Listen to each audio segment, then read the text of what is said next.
hemen zaude? Ara, zure bila ibili gara! Zer duzu? Negarrez ari zara! Zer duzu, Mari Kalambre? Amona txinbertak esan dit, ezin izango dudala kalera atera, gaueko itzerrak ikustera.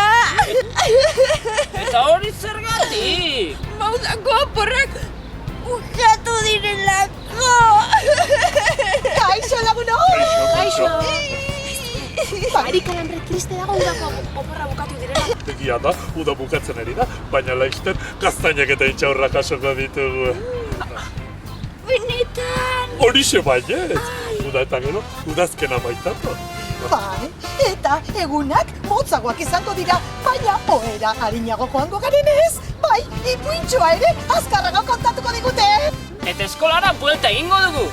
Eta lagun zaharrekin topo egingo dugu! Ara, eta ikasturte berrian mailaz aldatuz gero gehiago ikasiko dugu. Eta margoak hartuta, 1000 koloretako marrazkiekin, udan bizitako abentura guztiak gogoratzeko marrazki ederrak egingo ditu. Anetxo ni badakitze marraztuko dudan. Eta kantu berriak ikasiko ditugu! Bai, eta lagunekin udan ikasitakoa elkar banatuko dugu.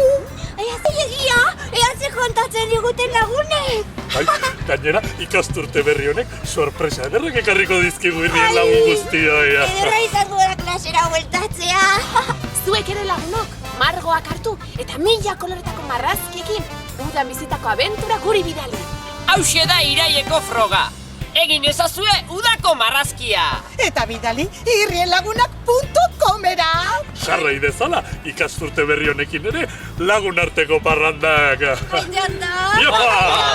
Bat parrandan ibili, bat parrandan ibili.